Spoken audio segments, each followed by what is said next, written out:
ఇది ఎస్ఐఆర్‌లో భాగంగా మనకు అందించే ఫామ్. ఈరోజు మనం ఈ ఫామ్ ఎలా నింపాలో పూర్తిగా తెలుసుకుందాం. ముందుగా ఈ ఫామ్‌లో ఇక్కడ పైన భాగంలో మీకు డీటెయిల్స్ అనేవి ప్రింటెడ్‌గానే వస్తాయి. ఇక్కడ ప్రస్తుతం ఉన్న ఓటర్ యొక్క వివరాలు, అడ్రస్‌తో సహా ప్రింట్ అయి ఉంటుంది. అలాగే ఇక్కడ క్రమ సంఖ్య భాగం, నియోజకవర్గం, రాష్ట్రం ప్రింట్ అయి ఉంటుంది. ఇక్కడ క్యూఆర్ కోడ్, పక్కకి ఫోటో ఉంటుంది. ఈ ఫోటో దగ్గర మీరు కొత్త పాస్‌పోర్ట్ సైజ్ ఫోటో అయితే అతికించాల్సి ఉంటుంది. నెక్స్ట్ వచ్చేసి ఇక్కడ గత ఎస్ఐఆర్ యొక్క ఓటర్ల జాబితాలో ఓటర్ వివరాలు. అంటే ఇక్కడ ఎవరైతే ఫిలప్ చేయాల్సిందుంటే, ఎవరికైతే 2002 సంవత్సరంలో ఓటర్ లిస్ట్‌లో పేరుంటుందో వాళ్ళు మాత్రమే ఈ కాలం ఫిలప్ చేయాల్సి ఉంటుంది. ఈ కాలం ఫిలప్ చేసిన వాళ్ళకి పక్కన ఉన్న కాలం ఫిలప్ చేయాల్సిన అవసరం లేదు. అంటే ఇక్కడ 2002 ఓటర్ లిస్ట్‌లో మీ పేరున్నట్టయితే ఆ వివరాలను పూర్తి వివరాలను రాయాలి.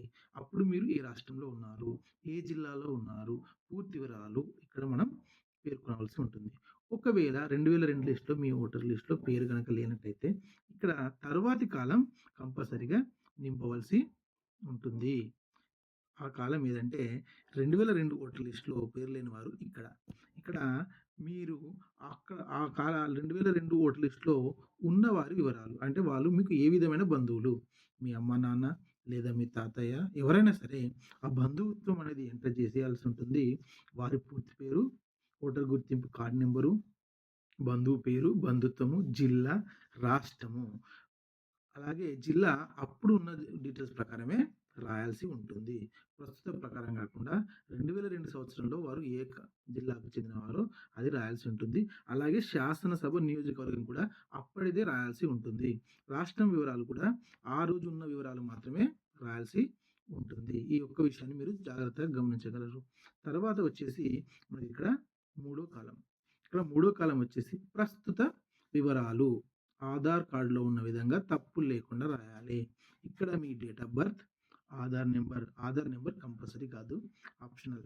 మొబైల్ నంబర్, మీ తండ్రి పేరు లేదా సంరక్షణ పేరు, మీ తండ్రి తన ఫోటో గుర్తింపు కార్డ్ నంబర్ ఉంటే వారి వివరాలు, తల్లి పేరు, తల్లి ఓటరు గుర్తింపు కార్డు వివరాలు, జీవిత భాగస్వామి పేరు, జీవిత భాగస్వామి ఓటర్ గుర్తింపు కార్డు వివరాలు అందుబాటులో ఉంటే రాయాలి. లేకపోతే కంపల్సరీ కాదు.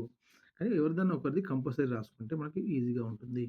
ఇక్కడ చివరిగా ఈ వయోజన కుటుంబ సభ్యుని సంతకం అంటే మీరు ఈ ఫామ్ ఫిలప్ చేసినప్పుడు వారి సంతకం కంపల్సరీ చేయాల్సి ఉంటుంది. ఒకవేళ మీరు లేదు, మీ తరపున మీ బంధువులు ఎవరైనా ఇచ్చినా సరే వారి బంధుత్వం పేర్కొని ఎవరు సబ్మిట్ చేస్తున్నారో వారి డీటెయిల్స్ ఇక్కడ రాయాల్సి ఉంటుంది.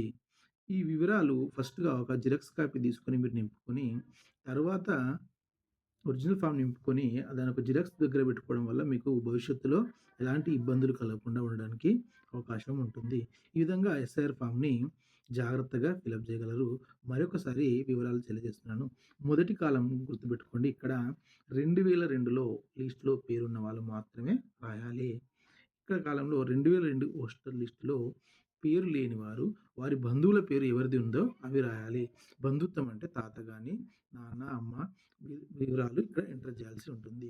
మిగిలింది మూడో కాలం ప్రస్తుత వివరాలు.